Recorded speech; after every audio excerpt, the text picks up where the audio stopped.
बिस्मिल्लाहिर्रहमानिर्रहीम, अस्सलाम वालेकुम नाज़रीन। आप यूट्यूब चैनल देख रहे हैं, मैं इमरान खान हूँ। बहुत आम डेवलपमेंट्स हैं, मैं आपके सामने रख देता हूँ। नंबर एक तो सुप्रीम कोर्ट ऑफ पाकिस्तान में आर्टिकल 63A के हवाले से हुकूमत ने सदारती रेफरेंस दायर कर दिया है। सदर पाकिस्तान की मंजूरी के बाद 4 नुकात हैं जो वहाँ पर पूछे गए हैं। अदालत में आज भी कार्रवाई हुई है, उस हवाले से भी मैं आपको बताता हूँ। एक तो सुप्रीम कोर्ट बार एसोसिएशन ने ये दरख्वास्त दी हुई थी कि तशद्दुद बढ़ जाएगा, हालात ख़राब हो जाएंगे और मामला किसी और तरफ जा रहा है, तो इसके लिए वहाँ सुनवाई हो रही थी। दूसरी चीज़ इसके अंदर शामिल हो जाती है आर्टिकल 63A, उसको भी देखना है।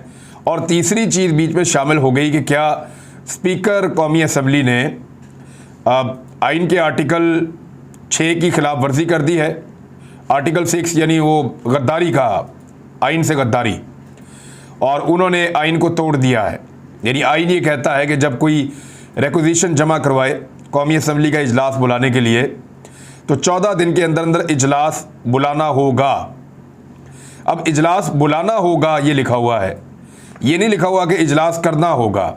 तो उन्होंने 14 दिन के अंदर अंदर इजलास बुला लिया, लेकिन वो किया जाएगा 25 तारीख से। यानी ये इसको आप कह लें कि थोड़ा तरीका वारदात है, लेकिन उसकी वजह उन्होंने ये बताई कि वजारत खारजा के कंट्रोल में ये एरिया जहाँ पे कौमी असम्बली का इजलास बुलाना है। सिक्योरिटी रीजंस की वजह से कुछ 40 से ज़्यादा मुल्कों के बैरून मुल्क से मेहमान आ रहे हैं, जिस वजह से OIC कॉन्फ्रेंस मुनक्कद होने की वजह से यहाँ पे कौमी असम्बली का इजलास इस वक्त नहीं बुलाया जा सकता, लेकिन बुला लिया है, फ़लाँ तारीख से शुरू हो जाएगा। अब ये इस मामले को तो मेरे ख्याल में स्पीकर ही देखेंगे और अदालत इस मामले में नहीं पड़ेगी, और ये आर्टिकल 6 नहीं बनता। देखिए, आइन की खिलाफ वर्जी पे और अगर आइन को तोड़ने पे आर्टिकल 6 बनता है, तो पाकिस्तान की हर हुकूमत ने आइन के उन तमाम आर्टिकल्स को तोड़ा जहाँ पे पाकिस्तान में रहने वाले शहरियों को बुनियादी इंसानी हुकूक दिए जाने हैं। हर पार्टी में आइन को तोड़ा है। यानी बुनियादी इंसानी हुकूक या बुनियादी हुकूक के ऊपर जो आइन के पहले 40 आर्टिकल्स हैं, उनके ऊपर कोई अमल दरामद पाकिस्तान में नहीं है। लिहाजा फिर तो सारों को ये आर्टिकल 6 के तहत लटका देना चाहिए। अब यहाँ पे हुकूमत ने एक मजबूरी पेश की, उन्होंने कहा जी कि OIC आया हुआ है और ये जो एरिया है जहाँ पे आपकी कौमी असम्बली है वजारत खारजा के कंट्रोल में है, तो मैंने इजलास बुला लिया है आइन की पासदारी करते हुए, लेकिन शुरू होगा 25 तारीख से। अब आप समझ जाएं इस पर सियासत कितनी ज़्यादा है। अपोजिशन ये सारा कुछ रमज़ान से पहले करना चाहती थी, हुकूमत इसको घसीट के रमज़ान तक ले गई है। ये मामला है, बाकी आप लोग सब कुछ समझदार हैं। इस सदारती रेफरेंस पे अब लार्जर बेंच तश्कील दिया जा चुका है सुप्रीम कोर्ट ऑफ पाकिस्तान में। 24 मार्च से इसकी सुनवाई शुरू होगी। यानी आप इस बात का अंदाज़ा ऐसे लगा लें कि 23 मार्च तक के लिए तो सारी चीज़ें अब ठप हो गई। आज 21 है, कल 22 है, परसों 23 है। ये 3 दिन तो अब कुछ नहीं होने जा रहा। 24 मार्च से larger bench supreme court of Pakistan का पाकिस्तान की तारीख के इस अहम तरीन मुकदमे को सुनना शुरू करेगा। और ये सदारती रेफरेंस, इसमें सवालात क्या हूं मैं आपको बताता हूं। अब इसमें सुप्रीम कोर्ट ऑफ पाकिस्तान के अंदर जो बड़े सवालात हैं वो हैं क्या। सदारती रेफरेंस जो दायर किया गया है, उन्होंने आर्टिकल 63A के हवाले से 4 चीज़ें पूछी हैं। हुकूमती रेफरेंस ने सुप्रीम कोर्ट से जो आइन की तशरीह मांगी है, आइन जो है वो बनाते तो आइन साज है ना, यानी जो आपके MNAs हैं, सेनेटर्स हैं, ये आइन बनाते हैं, लेकिन आइन की तशरीह जो है वो सुप्रीम कोर्ट ऑफ पाकिस्तान करती है, अदालत करती है। अब सुप्रीम कोर्ट ऑफ पाकिस्तान के सामने 4 सवालात रखे गए इस रेफरेंस में। नंबर 1, क्या पार्टी पॉलिसी के खिलाफ वोट देने से नहीं रोका जा सकता? पार्टी पॉलिसी के खिलाफ वोट शुमार नहीं होगा? क्या ऐसा वोट डालने वाला ताहयात नाअहल होगा? ये पहले नुक्ते में 3 चीज़ें पूछी गई हैं। 4 नुक्ते हैं टोटल, पहले नुक्ते में 3 चीज़ें कि अगर कोई पार्टी पॉलिसी के खिलाफ वोट डालने जाए तो क्या उसको रोका जा सकता है? मेरे ख्याल में अदालत कहेगी रोक आप नहीं सकते ज़बरदस्ती, फिजिकल अगर वो जाना चाहे तो जा सकता है। पार्टी पॉलिसी के खिलाफ वोट शुमार होगा या नहीं होगा, सबसे अहम सवाल है। आज जस्टिस मुनीर अख्तर साहब ने रिमार्क्स देते हुए ये फरमाया, चीफ जस्टिस के साथ वो एक डिवीजनल बैंक का हिस्सा थे, तो उसमें उन्होंने ये कहा कि जो वोट है वो पार्टी का है, वो अपनी चॉइस नहीं है वर्कर की, उन्होंने ये ऑब्जर्वेशन दी है। कुछ कमी बेशी अल्फाज में हो सकती है, लेकिन उनके कहने का मतलब यही था कि ये पार्टी का इस्तेहकाक है, रुकन का नहीं है कि वोट डालना किधर को है। ये फैसला फिर पार्टी का होता है। अब ये असल चीज ये है कि वोट शुमार होता है या नहीं होता। यानी अगर राजा रियाज या नवाब शेर वसीर या 2-4-6 और जो लोग हैं वो गए और जाके उन्होंने वोट डाल दिया इमरान खान के खिलाफ, तो उनका वोट काउंट होगा या नहीं होगा? बड़ा सवाल, सबसे बड़ा सवाल ये है। दूसरा बड़ा सवाल ये है कि वोट डालने वाला ताहयात नाअहल होगा, क्योंकि देखें उसमें हुकूमत ने बड़ा डिटेल में दिया है कि ये तो फिर सादिक और अमीन नहीं है। मिसाल के तौर पे जो अगला नुक्ता उठाया गया उसमें यह है कि क्या मुनहरिफ अरकान का वोट गिनती में शुमार होगा? दोबारा उसी बात को पूछा गया है तफसील के साथ। और तीसरा नुक्ता यह है, पार्टी पॉलिसी के खिलाफ वोट देने वाला रुकन सादिक और अमीन नहीं रहेगा, तो क्या ऐसा मेंबर ताहयात नाअहल होगा? क्योंकि जब भी ये सारे इलेक्शन लड़ते हैं तो ये जाकर ये कहते हैं कि हमने तो जनाब इमरान खान के नाम का वोट ले रहे हैं। अमीन इस तरह के लोगों ने उसको अमानत दी। मिसाल के तौर पे एक आदमी वोट लेने के लिए गया, उसने कहा जी मैं नवाज शरीफ का उम्मीदवार हूँ, लोगों ने उसको 1 लाख वोट दे दिया। अब वो वोट नवाज शरीफ के नाम पर मिले हैं, उसके पास नवाज शरीफ की अमानत है, वो अमीन है उन वोटों का। ये है सादिक और अमीन वाला मामला यहाँ पे। और वो जब गया तो उसने कहा कि मैं नवाज शरीफ के लिए वोट मांगने आया हूं, मेरा वोट उसके काम आएगा। तो ये है सादिक रहने वाला मामला। तो अगर एक आदमी नवाज शरीफ के नाम के ऊपर वोट मांगता है पहले और बाद में झूठ बोलता है कि जी मैं मेरा अपना वोट, और दूसरा वो आदमी उस वोट की अमानत के अंदर खयानत करता है, तो फिर अमीन भी नहीं रहता। तो इस तरह यह सवाल पूछा गया कि पार्टी पॉलिसी के खिलाफ वोट देने वाला सादिक और अमीन नहीं रहेगा, तो क्या ऐसा मेंबर ताहयात नाअहल ना होगा? यानी ताहयात नाअहल होना चाहिए ना, सादिक और अमीन नहीं है तो इस पे तो ताहयात नाअहल ही है, नवाज शरीफ साहब हुए हैं। अच्छा, अब आखिरी नुक्ता जो पूछा कि फ्लोर क्रॉसिंग या हॉर्स ट्रेडिंग को रोकने के मजीद क्या इक़दामात हो सकते हैं, बहुत टेक्निकल सवाल पूछा है कि अगर अदालत किसी तरह ये कह भी दे कि ये वोट डाल दें, इमरान खान को उड़ा दें, फिर बाद में इनको भी उड़ा दें, तो इस तरह चंद प्यादे खरीद के, शतरंज का गेम जो लोग जानते हैं उनको पता है कि चंद प्यादे मरवा के बादशाह या वजीर को मार देना ये तो कोई महंगा सौदा नहीं है। चंद प्यादे अपने आप मरवा लें और एक बड़ी अचीवमेंट हासिल कर लें तो ये तो कोई महंगा सौदा नहीं है। तो इस सौदे के ऊपर ये सवाल उठाया गया है कि फिर कैसे रोकें जनाब इस हॉर्स ट्रेडिंग को और फ्लोर क्रॉसिंग को। तो ये सवालात हैं जो वहाँ पे उठाए जाएंगे सुप्रीम कोर्ट ऑफ पाकिस्तान में। अब ये रेफरेंस दायर हो गया है, ये मामला अब supreme court of Pakistan resolve करेगी। इस मौका पर अपोजिशन के तीनों बड़े, बिलावल और शहबाज शरीफ और मौलाना फजल रहमान और इसके अलावा मेंगल साहब भी, ये लोग इकट्ठे होकर इजहार यकजहती के लिए सुप्रीम कोर्ट बार हुकूमत के खिलाफ और जो मुनहरिफ अराकीन हैं उनसे इजहार यकजहती के लिए ये इकट्ठे होकर बड़ी तादाद में, और लोग भी इनके पीछे पीछे आ रहे थे, तो ये सुप्रीम कोर्ट ऑफ पाकिस्तान पहुंचे हैं। यानी आप अंदाज़ा करें कि ये वो लोग हैं जो हमेशा एक दूसरे के ऊपर ताने देते थे, हमेशा एक दूसरे को करप्ट कहते थे। यही बिलावल हैं जिनके वालिद नवाज शरीफ के खिलाफ, अभी इतनी पुरानी बात नहीं है, फुटेज अवेलेबल है कि यही शहबाज शरीफ जो है उनके बड़े भाई नवाज शरीफ इसी बिलावल के वालिद जरदारी के खिलाफ इसी अदालत में आया था। लेकिन अब ये इकट्ठे आए हैं इमरान खान को निकालने के लिए, क्योंकि इन सारों का मफाद इकट्ठा हो गया है। अगली खबर जो है वो एक और बड़ी इंपॉर्टेंट है कि आइन का आर्टिकल 6 वो कहते हैं जी इस पे लगा दें, और इसके लिए जो है वो सारे के सारे जोर लगा रहे हैं पीपल्स पार्टी, PMLN। लेकिन अब जो भी कर ले, वो पत्ता खेल दिया है इमरान खान साहब और उनकी पार्टी ने, और स्पीकर कौमी असम्बली ने बड़े तरीके से इस मामले को 25 तारीख तक रोक दिया है। यानी रमज़ान के पहले हफ्ते के अंदर वोटिंग होगी, अगर हुई तो। अब मैं आपको कह रहा हूं कि अगर हुई तो बहुत मुमकिन है ये सारा ड्रामा यही ख़त्म हो जाए। और इस वक्त अपोजिशन के साथ वो भी हो सकती है जो इमरान खान साहब के पास हुई थी जब वो धरने में थे। यानी इमरान खान साहब धरने में पहुंच गए और उनको लगा कि पता नहीं क्या कुछ हो जाएगा, ये हुकूमत में गिरा दूंगा, लेकिन फिर एक दिन उनको उठना पड़ गया धरने में से, और वो धरने से उठे और उठ के फिर उसके बाद वो वापस चले गए और मामला वहीं ख़त्म हो गया। और उनको एक सिर्फ इतना मिल गया कि जनाब आप अदालत के अंदर ये कार्रवाई कर लेते हैं, एक इंक्वायरी करवा लेते हैं, और उस इंक्वायरी में से कुछ भी नहीं निकला।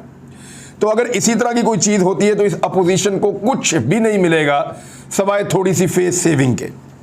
तो ये अब आर्टिकल 6 का हवाला देना या कुछ इस तरह की बातें करना, मेरे ख्याल में ये अपोजिशन सिर्फ गोंगलुओं से बट्टी झाड़ रही है। एक और खबर है, और ये बड़ी इंपॉर्टेंट खबर है। देखिए, अटॉर्नी जनरल ने आज एक बात का यकीन दिलाया। उन्होंने कहा पॉलिटिकल बयानात हैं हमारे, जो बंदा वोट डालने के लिए आने चाहेगा, रुकन असेंबली होगा, उसको फिजिकली हम नहीं रोकेंगे, ज़बरदस्ती हम नहीं रोकेंगे, वो वहाँ आएगा। लेकिन आर्टिकल 63A की तशरीह उसके ऊपर क्या आती है वो एक अलग मामला है कि उसके वोट की गिनती होती है या नहीं होती। यानी राजा रियाज वहाँ जाके खड़े होकर वोट डाल रहे हो और पता चले उनका वोट ही नहीं गिना गया, उधर से भी गए और इधर से भी गए, इमरान खान तो उनको फारग करवा के दोबारा वहाँ पे इलेक्शन करवा देंगे। यानी वो तो क्लॉज लग गई ना उनके ऊपर। जब क्लॉज यानी वोट भी गिनती नहीं हुआ, क्लॉज भी लग गई, फारग भी हो गए, ज़िमनी इलेक्शन हो गया, राजा रियाज तो हल्के में नहीं घुस सकते। तो हालात, और ये भी पता चल जाएगा कि राजा रियाज को नून लीग टिकट देती है या नहीं देती। अब जो इसके अंदर एक और चीज़ है, वो इमरान खान साहब के पास भी इसकी इंफॉर्मेशन पहुंची और पाकिस्तानी फ़ौज का जो इसके ऊपर एनालिसिस है वो भी हो गया है।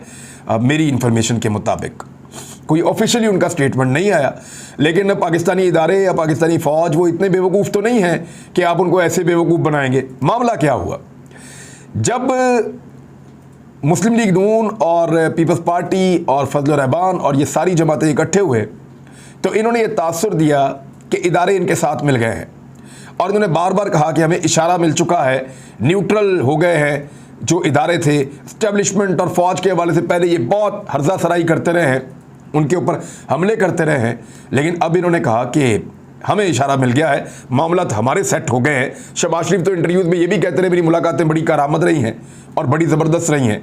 वो तो नए आर्मी चीफ की तैनाती भी कर रहे हैं अपने तौर पर, वो इस तरह की हरकतें कर रहे हैं कि उसकी फ्रस्ट्रेशन नज़र आ रही है। लेकिन अपोजिशन ने एक प्लान किया, और ये प्लान खामोशी से मरियम नवाज के मीडिया सेल ने किया। ये पहले भी करते रहे हैं, और ये खाली मरियम नवाज का मीडिया सेल नहीं करता, ये पाकिस्तान तहरीक इंसाफ के अंदर भी शरारती लोग हैं वो करते हैं। तरीका वारदात क्या है, इसको समझें। ये मैंने इसको पहली दफ़ा तब देखा जब अचानक मुझे ना मैंने उस्मान बुज़दार के खिलाफ कोई प्रोग्राम किया, और रिंग रोड का एक स्कैंडल था जो रावलपिंडी रिंग रोड था, उस स्कैंडल को मैंने ब्रेक किया तो पाकिस्तान तहरीक इंसाफ के कुछ अकाउंट्स थे, उन्होंने मुझे गंदी गंदी गालियाँ देना शुरू कर दी। मैंने कहा मैंने तो कोई गलत हरकत की नहीं। नून लीग वाले तो चलो गालियाँ देते हैं, वो इसलिए देते हैं कि उनके जो लीडर्स हैं उनके खिलाफ मैं प्रोग्राम करता हूँ, उनकी करप्शन के बारे में बताता हूँ, ये बताता हूँ, इन्होंने आज तक जवाब नहीं दिया, मनी ट्रेल नहीं आई, सादे सादे सवाल है, तो मैं उनके ऊपर काम करता हूँ तो वो गालियाँ देते हैं, ठीक है। लेकिन यहाँ पे इस पॉलिटिकल पार्टी का तो ये था कि जनाब हम इंसाफ के लिए आए हैं, ये तो इसलिए थी कि हम तब्दीली के लिए आए, ये लोग मुझे गालियाँ कैसे दे सकते हैं। और मैंने उस वक्त ना पहली मरतबा इसके ऊपर रिसर्च करवाई अपनी टीम से कि चेक करो ये बंदे कौन है। तो हमने उनके अकाउंट्स खुलवाए सारे। अब कोई ऐसा करता नहीं है, इतना तरद्दुद कोई नहीं करता। तो जब उसकी डीपली हम गए, हमने चेक किया, कुछ सॉफ्टवेयर हैं उनके ज़रिए से, कुछ दोस्त हैं, कुछ ताल्लुकात वाले उनके ज़रिए से, तो हमें पता चला कि ये अकाउंट वहाँ से ऑपरेट हो रहे हैं जहाँ पे नून लीग है, और इनमें कुछ अकाउंट्स ऐसे हैं जो पहले नून लीग के लिए काम करते रहे हैं, अब उन्होंने अपने आप को चेंज करके और यहाँ पे सिर्फ उन्होंने अब ये नए अकाउंट बना के और यहाँ से वो हमें गालम गलोच कर रहे हैं। यानी मीडिया सेल के अंदर पाकिस्तान तहरीक इंसाफ ने भी कई दफ़ा ऐसा किया है कि वो नून लीग वाला बन के ना तो नून लीगी सहाफ़ी को गालियाँ देना शुरू कर देते हैं। यानी जो सहाफ़ी नून लीग के करीब है, नून लीगी बन के उसको गालियाँ देना शुरू कर देते हैं। उस पर क्या होता है, वो कहता है यार ये तो बहुत बुरे लोग हैं भाई, ये तो मुझे भी गालियाँ दे रहे हैं, वो उनके गले पड़ जाता है। तो इसी तरह पाकिस्तान तहरीक इंसाफ के कुछ अकाउंट्स बनाए गए, और ये मरियम नवाज साहिबा के मीडिया सेल ने मुबैना तौर पे किया है, जो अब तक की इंफॉर्मेशन मेरे पास आई है।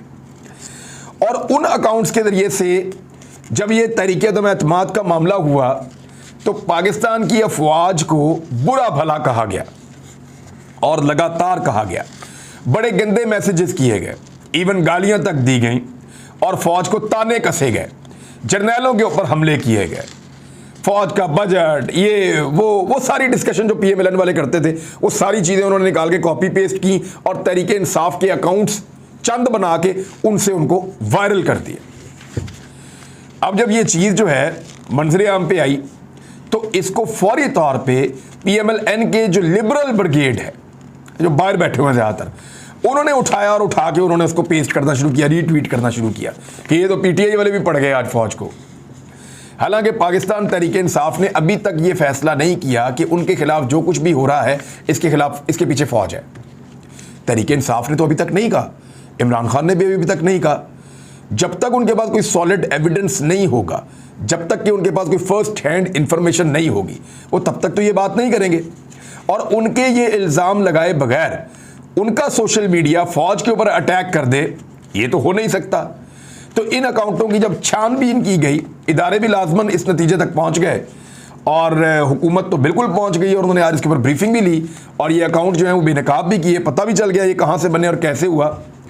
तो ये अकाउंट फेक बनाए गए, फौज को पाकिस्तान तहरीक इंसाफ के अकाउंटों से गालियां दी गई ताकि फौज और पाकिस्तान तहरीक इंसाफ के अंदर एक लड़ाई शुरू करवा दी जाए।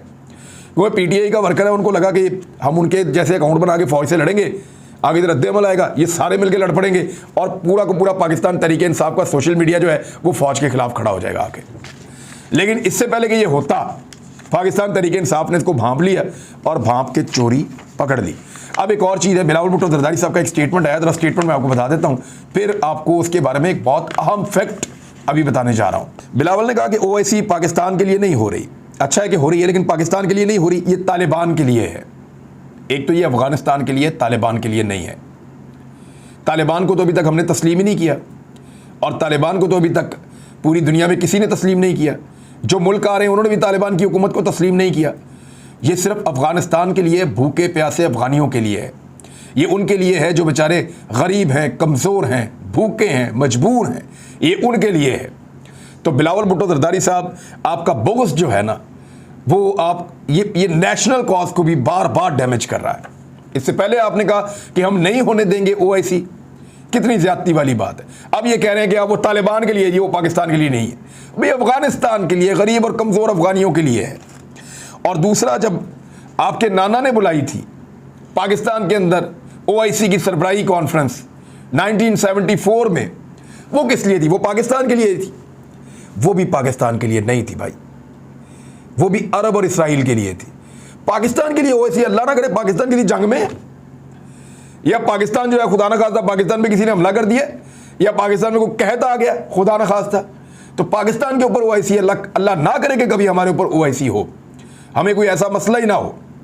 लेकिन ये ओआईसी अफगान मजलूमों के लिए है, जैसे उस वक्त वो ओआईसी जो थी वो अरब इसराइल लड़ाई के लिए थी। उनका जो कन्फ्लिक्ट चल रहा था उस बारे में थी, हुई पाकिस्तान में थी, पाकिस्तान का ये ऑनर था। तो जुल्फ़िकार अली भुट्टो ने कराई, तब भी ये पाकिस्तान का ऑनर था, और आज इमरान खान ने करवाई, तब भी ये पाकिस्तान का ऑनर है। और आपके वालिद नहीं करा पाए, आपकी वालदा नहीं करवा पाई, नवाज शरीफ ये कभी नहीं करवा पाए, तो ये अब आप लोगों का कसूर है। अब तक के लिए इतना ही, अपना ख्याल रखिएगा, अपने इस चैनल का भी। अल्लाह हाफ़िज़।